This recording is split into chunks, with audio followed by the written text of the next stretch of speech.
Hello बच्चों, हम सब चाहते हैं कि हमारे नीट के एग्जाम में अच्छे से अच्छे मार्क्स आए और हम ज़्यादा से ज़्यादा स्कोर कर सकें।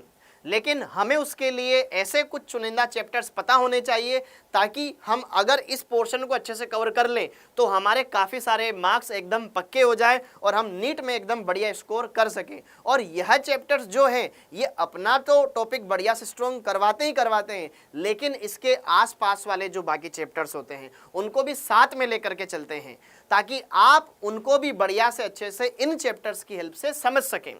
तो यहाँ पर आज के सेशन में हम ऐसे ही कुछ चैप्टर्स की बात करने वाले हैं जो आपके नीट के एग्जाम में 4 चांद लगा सकते हैं। मतलब अगर आप इन चैप्टर्स को अच्छे से कंप्लीट कर लेते हो लास्ट तक आते आते तो यकीन मानिए आप काफ़ी अच्छा स्कोर कर सकते हैं। और जो बच्चे ऑलरेडी अच्छे मार्क्स लेकर के आ रहे हैं और जिनका ड्रीम है मुझे और ज़्यादा मार्क्स लेकर के आने, अच्छे मार्क्स लेकर के आने, उनको तो सारे चैप्टर्स पे बढ़िया ध्यान देना है। लेकिन ये कुछ ऐसे आपके मेन टारगेटेड चैप्टर्स है, अगर आप इनको बढ़िया से निकाल लो तो आप डेफिनेटली केमिस्ट्री में अपना काफ़ी मजबूत पक्ष रख सकते हो एग्ज़ाम में और आपको फिर कोई दिक्कत नहीं आएगी। तो अब यहाँ पर अगर हम बात करें तो आने वाले बचे हुए हमारे पास 6 महीने, तो इन 6 महीने में हमें ये चैप्टर्स एकदम स्ट्रॉन्ग बनाने हैं और मैं आपको यही कहना चाहता हूं कि आप इनको डेफिनेटली ज़रूर फॉलो करें क्योंकि यही 6 चैप्टर्स आपके 45 क्वेश्चन में से लगभग 30 से 35 क्वेश्चन लेकर के आते हैं। ओके, और यही है आपके हाई वेटेज चैप्टर। तो अगर हम इन 45 क्वेश्चंस में से इन 30-35 क्वेश्चंस जिन चैप्टर से आते हैं उन पर अगर बढ़िया से मजबूत पकड़ बना लेंगे तो यकीनन हम काफ़ी अच्छे मार्क्स लेकर के आ जाएंगे। ठीक है, तो अब हम इन सारे चैप्टर्स के बारे में जानेंगे, बढ़िया से अच्छे समझेंगे। सबसे पहले आप मुझे ये जरूर बताएं कमेंट करके कि हाँ सर डेफिनेटली हम इन चैप्टर्स पर बढ़िया ध्यान रखेंगे। और कुछ जो भी बच्चे जिन्होंने ऑलरेडी इनको स्ट्रॉन्ग कर रखा है वही बताएं कि हाँ सर ये चैप्टर्स मैं ऑलरेडी बढ़िया से स्ट्रॉन्ग किया हुआ हूँ, इसमें मेरे को कोई दिक्कत नहीं है। और आप जिन्होंने लास्ट ईयर भी पेपर दिया था उनको भी आइडिया होगा कि हाँ वाकई में इन चैप्टर से लास्ट ईयर्स में काफ़ी अच्छे क्वेश्चन आए हैं। तो अब यहाँ पर हम बात करें, टोटल हमारे पास 45 क्वेश्चन आते हैं केमिस्ट्री में। ठीक है, ओके, नीट के एग्जाम में 11th के भी आते हैं, 12th के भी आते हैं। 12th का पोर्शन ज़्यादा आता है। ओके, जो एनसीईआरटी है उसमें 11th के भी चैप्टर्स दे रखे हैं, 12th के भी चैप्टर दे रखे हैं नीट के सिलेबस में एनसीईआरटी को फॉलो करते हुए। तो 11th के ऐसे कौन से वो शानदार चैप्टर है जिनको अगर मैं कवर कर लूँ अच्छे तरीके से तो मेरे मार्क्स बढ़ सकते हैं। केवल कमेंट में ये लिखने से कि सर मेरा केमिस्ट्री वीक है, सर मैं भी डॉक्टर का एग्ज़ाम क्रैक करना चाहता हूँ, सर मैं भी डॉक्टर बनना चाहता हूँ, मेरा ड्रीम मेडिकल कॉलेज ये है, उससे लिखने से काम नहीं चलेगा। तो यहाँ पर मैं आपके लिए एक बढ़िया शानदार चैप्टर्स लेकर के आया हूँ, लिस्ट जो आपको फॉलो करनी है कि ये तो मुझे निपटाने ही निपटाने। सबसे पहला चैप्टर है यहाँ पर हमारे पास 11th क्लास। सबसे पहले मैं 11th क्लास की बात कर रहा हूँ। गिनती के 5 चैप्टर मैंने यहाँ पे लिखे हुए हैं। अगर यह 5 चैप्टर आपने क्लास 11th केमिस्ट्री के एकदम स्ट्रॉन्ग कर रखे हैं, 100% इनका आपने बढ़िया से रिवीजन कर रखा है, क्वेश्चंस लगा रखे हैं, नोट्स प्रॉपर बने हुए हैं, अच्छे से आपको ये चैप्टर्स आते हैं, यकीन मानिए आपकी पूरी की पूरी 11th केमिस्ट्री स्ट्रॉन्ग हो जाएगी इन 6-5 चैप्टर्स की बदौलत। केमिकल बॉन्डिंग जिसमें से इकलौते 4-5 क्वेश्चन आते हैं, एक इकलौता चैप्टर, बढ़िया चैप्टर है। हाँ जी, अगला हाइड्रोकार्बन जिससे 3-4 क्वेश्चन आते हैं। जीओसी जनरल ऑर्गेनिक केमिस्ट्री, इसमें आपका सबसे बढ़िया ऑर्गेनिक का सेक्शन है ये। अगर ये वाले चैप्टर्स अगर आपने जीओसी बढ़िया समझ लिया, जिस बच्चे को जीओसी आता है तो इसका मतलब उसने अच्छे से आईयूपीएसी भी सीख रखा है, समावयवता भी सीख रखा है। हाइड्रोकार्बन आता है तो वो सारी चीज़ें ऑलरेडी उसके अंदर होगी। तो उन बच्चों को और स्पेशली इन 2 चैप्टर्स पर फोकस करना है। और जिन बच्चों ने ज़्यादा कुछ नहीं पढ़ रखा है इनको आपको समझना पड़ेगा और इनको समझने के लिए पहले वो बेसिक चैप्टर तो आने ज़रूरी है, जैसे कि आईयूपीएसी। ठीक है, ओके, उपसंहरण, आईयूपीएसी, कार्बनिक यौगिकों के बारे में बेसिक इंट्रोडक्शन, वो तो पता होना चाहिए। अगला फिजिकल केमिस्ट्री कक्षा 11वीं का एक शानदार चैप्टर साम्यावस्था। अगर हम एनसीईआरटी में देखें तो साम्यावस्था पूरा एक चैप्टर है, लेकिन इसके अंदर 2 पोर्शन होते हैं, रासायनिक साम्य और आयनिक साम्य। तो 2 चैप्टर मिलाकर के कम से कम 3-4 सवाल बनाते हैं, कम से 3 सवाल तो इसके हर साल आते ही आते हैं। ठीक है, तो यह चैप्टर भी अपने आप में काफ़ी स्ट्रॉन्ग है। ये चैप्टर अगर आपको आता है तो इसकी हेल्प से आप काफ़ी चीज़ें आसान कर सकते हो, बढ़िया से अच्छे से समझ सकते हो। और एक है मोल कॉन्सेप्ट, सबसे बेसिक चैप्टर। आप अगर इन 5 चैप्टर्स को बढ़िया से कवर कर लेते हैं तो यकीन मानिए आपने कक्षा 11वीं को अच्छी तरीके से समझ रखा है। क्योंकि अगर आपने मोल अवधारणा समझ लिया तो आपको बेसिक एटम के बारे में नॉलेज हो जाएगी, पार्टिकल्स के बारे में नॉलेज हो जाएगी, मोल कैसे निकालते हैं, रस समीकरण मिति अभिक्रिया को देख करके कैसे समझते हैं वो पता लग जाएगा, मोल मोल संबंध समझना आ जाएगा। फिर आपको इक्विलिब्रियम आसान लगेगा क्योंकि इसमें भी अभिक्रियाएं आती हैं। ये चैप्टर आपको इसमें हेल्प करेगा, ठीक है। और इसी में नहीं, मोल वाले चैप्टर से आप विलियन वाले चैप्टर को भी सीख लोगे। अगला आपके पास जीओसी के कॉन्सेप्ट बहुत स्ट्रॉन्ग होते हैं। ये कॉन्सेप्ट आपके हर एक दूसरे ऑर्गेनिक के चैप्टर में काम आते हैं। केमिकल बॉन्डिंग, जिस बच्चे की केमिकल बॉन्डिंग स्ट्रॉन्ग है यकीनन उसकी पीरियोडिक टेबल वाला चैप्टर भी स्ट्रॉन्ग रहा होगा। केमिकल बॉन्डिंग से पी ब्लॉक में हेल्प मिल जाएगी, डी ब्लॉक में हेल्प मिल जाएगी, कोऑर्डिनेशन कंपाउंड्स को समझने में हेल्प मिल जाएगी। बहुत ही शानदार चैप्टर है।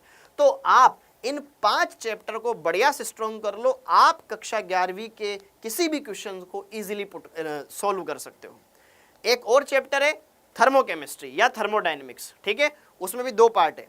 तो वो वाला चैप्टर भी काफ़ी अच्छा होता है। लेकिन मैंने यहाँ पर ये 5 चैप्टर्स हैं, ठीक है, जो काफ़ी ज़्यादा हाई वेटेज वाले, इनको आपको यहाँ पर रखा है। अब अगला 12th वाला, 12th का सिलेबस ज़्यादा होता है नीट के एग्जाम में। तो ऐसे कौन कौन से वो चैप्टर्स हैं? सबसे पहले इलेक्ट्रोकेमिस्ट्री, बहुत ही शानदार है।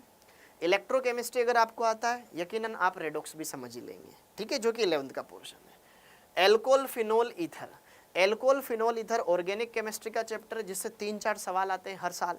अगला है एल्डिहाइड कीटोन कार्बोक्सिलिक एसिड, बहुत ही शानदार चैप्टर है, गजब का चैप्टर है, ओके। तो इसको भी आपको बढ़िया से करना है। कोऑर्डिनेशन कंपाउंड इनऑर्गेनिक केमिस्ट्री का चैप्टर है 12th क्लास का, अच्छा चैप्टर है। Chemical bonding, coordination compound, aldehyde ketone वाला, एल्कोहल वाला, इलेक्ट्रोल केमिस्ट्री, ये कुछ चैप्टर ऐसे हैं जो बहुत ही ज़्यादा पूछे जाते हैं एग्जाम में। तो इनको आपको बढ़िया समझना पड़ेगा। इसके भी 3 से 4 सवाल आते हैं। केमिकल काइनेटिक्स, इसके 2 सवाल आते हैं, ठीक है, ओके। और एक है हेलो एल्केन और हेलो एरिन, इसके भी 2-3 सवाल आते हैं। तो यह मैंने आपके टोटल जितने भी चैप्टर है 11th और 12th के मिला करके उसमें से वो हाई वेटेज वाले चैप्टर्स निकाले हैं जिनके तो क्वेश्चंस आने ही आने हैं अच्छे खासे, ओके। अब देखो ध्यान से, अगर आप पूरे के पूरे चैप्टर्स भी देखोगे ना 11th और 12th के मिला के, केमिस्ट्री में लगभग आपको वो चैप्टर्स के नंबर देखने को मिलेंगे 21-22 चैप्टर। अब क्वेश्चन आते हैं 45, तो आपके दिमाग में ये बात तो ऑटोमेटिक फिट होनी चाहिए कि 45 क्वेश्चन आ रहे हैं और चैप्टर 21-22 ही है, तो एक चैप्टर से कम 2 क्वेश्चन तो वैसे ही आने हैं, ठीक है। लेकिन फिर भी उसमें ये अगर आपने चैप्टर्स बढ़िया से कर रखे हैं तो आप ज़्यादातर क्वेश्चन सोल्व कर लेंगे इजीली, इस बात का जरूर ध्यान रखें। अब सर इन चैप्टर्स को हमने स्ट्रॉन्ग भी कर लिया, सब कुछ हम कर रहे हैं, लेकिन फिर भी कहीं ना कहीं हमारे अंदर थोड़ा सा डर है, थोड़ा सा कॉन्फिडेंस लो है, तो वो कैसे हम बढ़ा सकते हैं?